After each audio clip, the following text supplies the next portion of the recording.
بسم اللہ الرحمن الرحیم۔ السلام علیکم ورحمۃ اللہ وبرکاتہ۔ امید ہے کہ آپ سب خیر و عافیت کے ساتھ ہوں گے۔ گزشتہ سبق ہم نے میم ساکن کے قواعد پڑھے تھے، امید ہے کہ آپ نے ان کو یاد کیا ہوگا اچھے طریقے سے، اس کی پریکٹس کرنا بہت ضروری تھی۔ میم ساکن کے تین قاعدے ہیں، نمبر ایک اظہار، نمبر دو اخفاء، نمبر تین ادغام۔ میم ساکن کا اظہار کب ہوتا ہے؟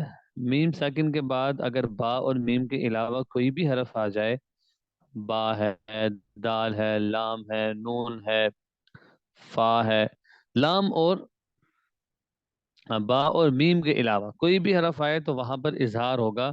اظہار کا مطلب یہی ہوتا ہے کہ وہاں پر بغیر غننے کے اس کو جلدی سے پڑھیں گے، بغیر غننے کے جلدی سے پڑھیں گے، یہ ہوتا ہے میم ساکن کا اظہار۔ انعمت ہم فیہا لکم دینکم۔ اگلا قاعدہ ہم نے پڑھا تھا اخفا، کہ نون ساکن میم ساکن کے بعد اگر با آ جائے تو وہاں پر اخفا ہوگا، جیسے مثالیں بھی آپ نے پڑھی تھی، ان ربہم بہم، ان ربہم بہم، یہ مثالیں ہیں کس کی؟ اخفا کی۔ اچھا، اگلا قاعدہ ادغام ہے، ایک حرف کو دوسرے حرف کے ساتھ ملانا۔ ادغام میں یہ ہوتا ہے کہ میم ساکن کے بعد اگر دوسری میم آ جائے تو ظاہر ہے وہاں پہ دو میمیں اکٹھی ہو گئی ہیں، تو ایک میم کا دوسری میم میں ادغام ہو جائے گا، اس کو کہتے ہیں کہ یہ میم ساکن کا ادغام ہے۔ یہ میں نے اتیاداً دہرا لی ہے کل کا سبق۔ اچھا جی، آج کے سبق میں ہم دو باتیں پڑھیں گے۔ سب سے پہلی بات نون قطنی۔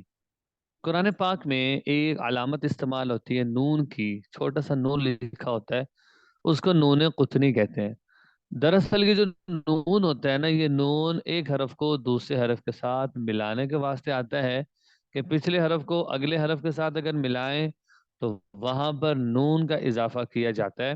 اس کی جو ڈیفینیشن ہے آپ اس کو ذرا ایک دفعہ دیکھیے۔ نون قطنی قرآن کریم میں بعض جگہوں پر الف کے نیچے چھوٹا سا نون لکھا جاتا ہے، اور اس نون کے نیچے ہمیشہ زیر ہوتی ہے۔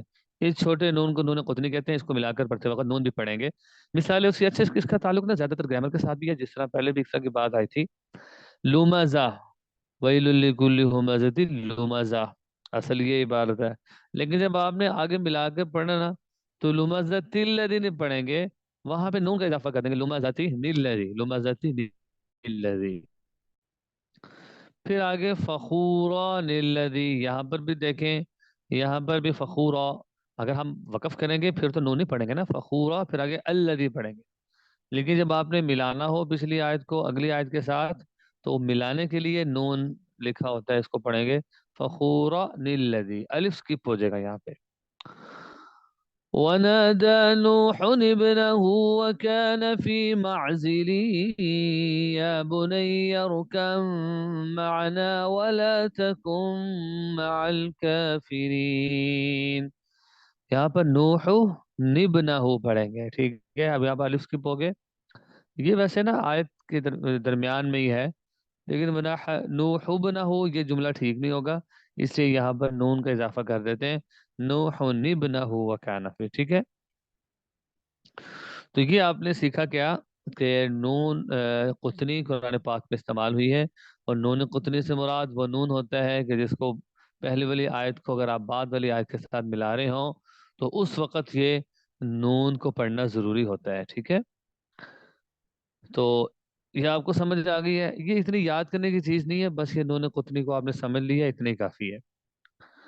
اچھا آگے چلیں، آگے آتا ہے لفظ اللہ اور اللہم کے قواعد۔ یہ میں آپ کو شروع میں ہی کہتا ہوتا تھا کہ یہ بھی آئیں گے، ہم پڑھیں گے، یہ بہت اہم ہے، قرآن پاک میں بہت کثرت سے استعمال ہوا ہے لفظ اللہ کا نام، یہاں تک کہ 28واں پارہ سورۃ المجادلہ ہے، اس کی ہر آیت میں لفظ اللہ آتا ہے، قد سمع اللہ۔ تو اب ہم پڑھیں گے کہ لفظ اللہ اور اللہم کے لام کے قاعدے کیا ہیں، ٹھیک ہے؟ لفظ اللہ اور اللہم کے لام کے قاعدے، ٹھیک ہے؟ تو اچھا، اس میں سب سے پہلی بات آپ لوگوں کو یہ سمجھنا ضروری ہے کہ لفظ جو لام ہے نا، لام، لام کے اندر اصل کیا ہے کہ وہ باریک ہوتا ہے، جتنے بھی لام ہیں وہ سارے کے سارے لام باریک ہوں گے، جیسے قل اعوذ، قل میں لام باریک ہے، ملک الناس میں لام باریک ہے، یہ آپ مثال سے سمجھ رہے ہیں نا بات۔ لیکن قرآن پاک میں دو لام ایسے ہیں کہ جن کو موٹا کریں گے. کتنے لام ایسے ہیں؟ دو لام ایسے ہیں جن کو ہم کیا کریں گے؟ موٹا کریں گے. ٹھیک ہے. وہ کون سا لام ہے؟ وہ لفظ اللہ کا لام ہے. لفظ اللہ اور اللہم کے لام سے پہلے والے حرف پر اگر زبر آ جائے، اس کو ذرا غور سے سمجھیں، یہ بڑا امپورٹنٹ قاعدہ ہے. لفظ اللہ اور اللہم کے لام سے پہلے والے حرف پر زبر آ جائے یا پیش آ جائے تو لفظ اللہ اور اللہم کے لام کو موٹا کریں گے. یہ لکھا ہوا ہے قاعدہ نمبر، میں اس کو ہائی لائٹ کرتا ہوں.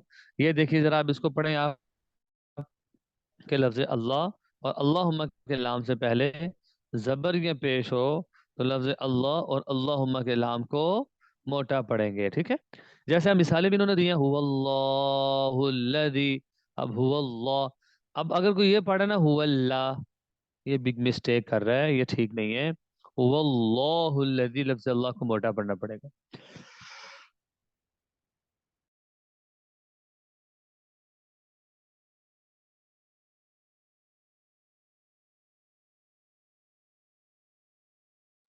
جی، اس کے ساتھ ساتھ قاعدہ نمبر 2 کیا ہے؟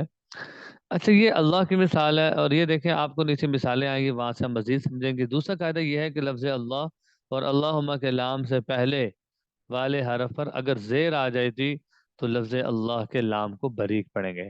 دیکھیں، آپ بسم اللہ سے اپنی تلاوت شروع کرتے ہیں تو بسم اللہ الرحمن الرحیم. اب بسم اللہ، یہاں پر دیکھیں کہ لفظ اللہ کا لام کیا ہے؟ باریک ہے. تو یہ آپ نے دو قاعدے سمجھے کہ لفظ اللہ اور اللہم کے لام سے پہلے اگر زبر ہو یا پیش ہو تو اس کو موٹا پڑھیں گے. لفظ اللہ اور اللہم کے لام سے پہلے زیر ہو تو لفظ اللہ اور اللہم کے لام کو باریک پڑھیں گے. اس کے علاوہ جتنے بھی لام ہیں وہ سارے کے سارے باریک ہیں. یہ انہوں نے ادھر بھی ذکر کیا ہے. ٹھیک ہے. یہ دیکھیں، یہ والی جو لائن ہے، اس لائن میں خاص طور پہ انہوں نے اس بات کو بھی بیان کیا ہے کہ لفظ اللہ کے علاوہ سارے لام باریک پڑھے جائیں گے. ما واللہ، بہت ساری مثالیں. اچھا جی، موٹا پڑھنے کی مثال کیا ہے؟ یہ دیکھیے، من اللہ، یہ موٹا پڑھنے کی مثال ہے. اور لفظ اللہ میں اللہم. ٹھیک ہے. پھر اسی طرح پیش کی مثال رسول اللہ، قال اللہم. اور زیر کی مثال کیا ہے؟ جیسے میں نے ابھی آپ کو مثال دی بسم اللہ. اور لفظ اللہم کے باریک پڑھنے کی مثال قل اللہم. تو آپ ایسا کریں، لفظ اللہ اور اللہم کے لام کے قواعد دہرائیں. 1 منٹ کی بریک ہے، پھر اگر نہیں سمجھ آئے گا تو میں اس کو دوبارہ دہرا دوں. اس کو ذرا دہرائیں.